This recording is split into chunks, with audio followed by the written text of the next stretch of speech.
अस्सलाम वालेकुम व्यूअर्स, उम्मीद है आप सब लोग खैरियत से होंगे। आज की वीडियो में मैं आपको 5 ऐसी चीज़ें बताने जा रहा हूं कि अगर आप 2023 में इन 5 चीज़ों में से कोई एक भी खरीदेंगे तो आप सिर्फ और सिर्फ दूसरों को अमीर करेंगे, ना कि अपने आप को। और अगर आप अपने आप को माली तौर पे मजबूत और मुस्तहकम बनाना चाहते हैं तो इन 5 चीज़ों से दूर रहें। 5 में से कोई एक चीज़ भी करके आप उन लोगों को अमीर करेंगे जो पहले से बहुत ज़्यादा अमीर हैं। और ये 5 चीज़ें, 5 बातें उन लोगों के लिए हैं जो कि नियर फ्यूचर में अपने आप को फाइनेंशियली तौर पे स्ट्रॉन्ग करना चाहते हैं, मुस्तहकम करना चाहते हैं। उससे पहले चैनल को सब्सक्राइब करना, वीडियो को लाइक एंड शेयर करना ना भूलिएगा। तो हम स्टार्ट करते हैं। नंबर 1 है जी एक्सपेंसिव हाउस ऑन रेंट। जिन लोगों के पास अपना घर नहीं होता रहने के लिए तो वो लोग किराए के ऊपर घर या रूम लेकर रहते हैं। या ये होता है कि आप अगर लेट से काम के लिए किसी शहर में जाते हैं तो वहाँ पे जॉब के लिए या काम के लिए आप किसी दूसरे शहर में जाते हैं तो वहाँ पे आपके पास अपना घर नहीं है, अपना रूम नहीं है रहने के लिए, तो आप महंगी जगह के ऊपर घर लेते हैं, रूम लेते हैं। और ऐसे लोग रीजंस क्या बनाते हैं, एक्सक्यूजेस क्या बनाते हैं क्यों हम महंगी जगह के ऊपर रैश ले रहे हैं। उसकी सबसे पहली जो बड़ी रीज़न है वो ये कहते हैं कि लिविंग स्टैंडर्ड इस जगह का सही है, ये जगह कैपिटल में आती है, यहाँ पे बिल्डिंग्स बड़ी बड़ी हैं, शॉपिंग मॉल्स करीब हैं, हॉस्पिटल्स करीब हैं, स्कूल करीब हैं। इस तरह की रीज़न, मेरे ऑफिस से ये नज़दीक है, काम से मेरे नज़दीक है, तो मुझे मेरी टाइम की बचत होती है। लेकिन अगर देखा जाए तो इसमें से काफ़ी सारी परसेंटेज लोगों की ऐसी होती है कि जिनको इतना कोई ख़ास फ़ायदा नहीं हो रहा होता। अगर उनके घर के पास शॉपिंग मॉल है, हॉस्पिटल है, स्कूल है या यूनिवर्सिटी है, तो वो इतना पैसा मंथली एक्स्ट्रा पे कर रहे होते हैं सिर्फ टॉल बिल्डिंग्स को देखने के लिए, या अच्छी स्टैंडर्ड वाली प्लेस है या कैपिटल के अंदर है। और दूसरी तरफ अगर उनकी सिचुएशन को देखा जाए तो फाइनेंशियली उनके पास कोई एसेट्स नहीं होते, इन्वेस्टमेंट नहीं होती और फ्यूचर की इन्वेस्टमेंट में किसी भी प्लान का वो हिस्सा नहीं होते। अक्सर लोगों को देखा गया है कि जहाँ पे वो 20,000 की रैश ले सकते हैं वहीं पे वो 35,000 40,000 की रैश लेके और रह रहे होते हैं। और वो ये नहीं करते कि 3 साल तक अगर वो 20,000 को इकट्ठा करते रहेंगे तो 3 साल के बाद उनके पास इतनी एक अच्छी हैंडसम अमाउंट आ जाएगी कि कोई इन्वेस्टमेंट करना चाहते हैं, प्लॉट लेना चाहते हैं तो उसकी डाउन पेमेंट बन जाती है, आपका फ्यूचर सिक्योर हो जाता है। लेकिन वो लोग इस तरह से नहीं सोचते।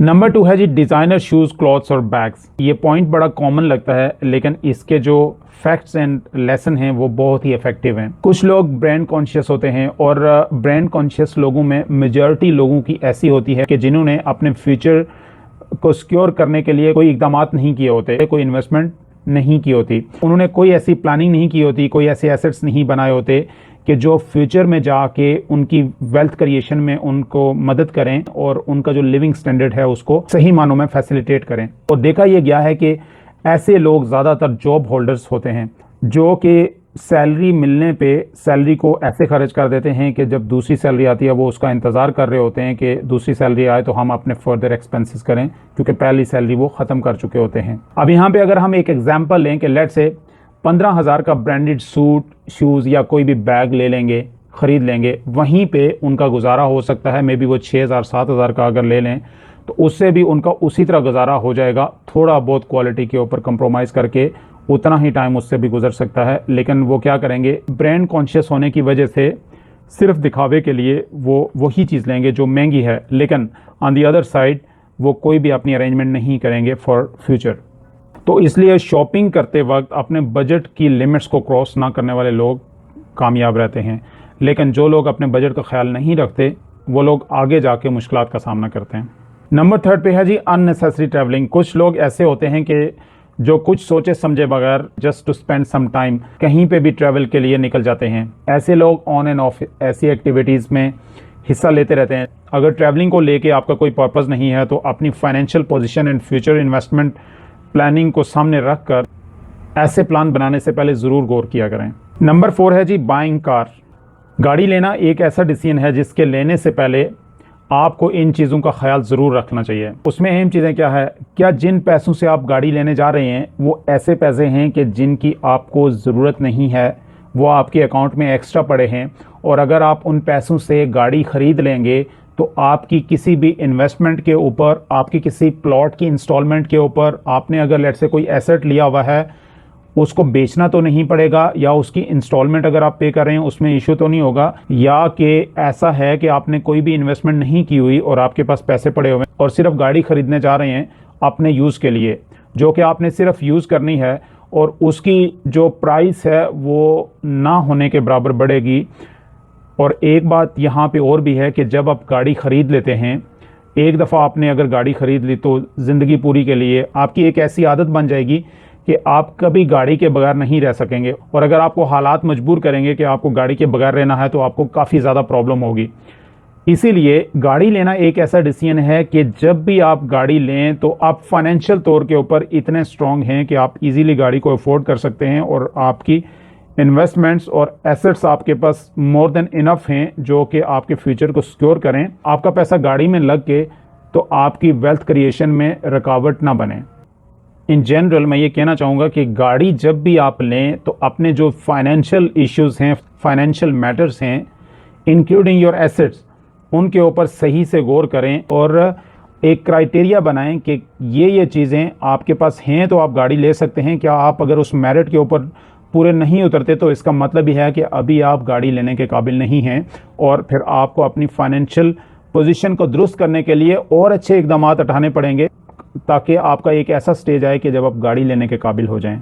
कुछ लोगों का ये भी एक्सक्यूज़ होता है कि गाड़ी अगर हम लेंगे हमारा टाइम बचेगा, हम लेट से लोकल ट्रांसपोर्ट के थ्रू जाते हैं या टैक्सी के थ्रू जाते हैं अपने काम पे या कहीं भी बाहर मार्केट जाते हैं तो उसमें हमारे पैसे ज़्यादा लगते हैं। लेकिन अगर हम इन रियल सेंस कैलकुलेशन करें तो लेट से अगर आप मिनिमम कोई भी गाड़ी लेंगे तो आपको सेकेंड हैंड भी कोई लेंगे तो 15 लाख से कम नहीं मिलेगी। 15 लाख की अमाउंट आप अगर लगाएंगे उसमें से जो प्रॉफिट आपको शॉर्ट टर्म या लॉन्ग टर्म में आ सकता है वो वाला प्रॉफिट जो आपके एक्सपेंसेस हो रहे हैं टैक्सी के ऊपर या लोकल ट्रांसपोर्ट के ऊपर उससे ज़्यादा ही होगा।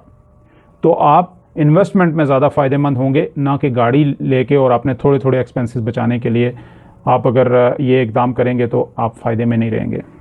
नंबर 5 है जी गोइंग आउट टू ईट। कुछ लोग बाहर खाना खाने के बहुत आदी होते हैं। ऐसे लोग अक्सर बीमार होते हैं, अर्ली एज में बीमारियों से घेरे जाते हैं, फाइनेंशियली ज़्यादा स्ट्रॉन्ग नहीं होते और अगर टाइम के साथ पैसा भी आ जाए अपनी बीमारियों और परेशानियों की वजह से जो उनकी फाइनेंशियल स्टेबिलिटी है उसको वो एंजॉय नहीं कर सकते। जो पैसा आप बाहर खाना खाने पे लगाते हैं उससे हाफ में आप घर में अच्छा और हेल्दी खाना तैयार करके खा सकते हैं। और अगर आप ऐसी आदत के मालिक हैं तो आपको पहले अपनी फाइनेंशियल स्टेबिलिटी को ज़रूर रिव्यू करना चाहिए। अगर आपने अपने एसेट्स बनाने पे काम नहीं शुरू किया तो ऐसी हैबिट्स को छोड़ के आप एसेट्स बनाने के रास्ते के ऊपर चल निकलेंगे और आप थोड़े थोड़े पैसे इकट्ठे करके आप किसी जगह इन्वेस्टमेंट कर सकते हैं। वो इन्वेस्टमेंट छोटी हो या बड़ी हो, इन्वेस्टमेंट ही होती है, क्योंकि जब आप कोई चीज़ स्टार्ट करेंगे तो वो बनना स्टार्ट होगी। अगर आप उसको स्टार्ट ही नहीं करेंगे तो वो कभी भी ऐसे नहीं बनेगी, आपके हालात बेहतर नहीं होंगे।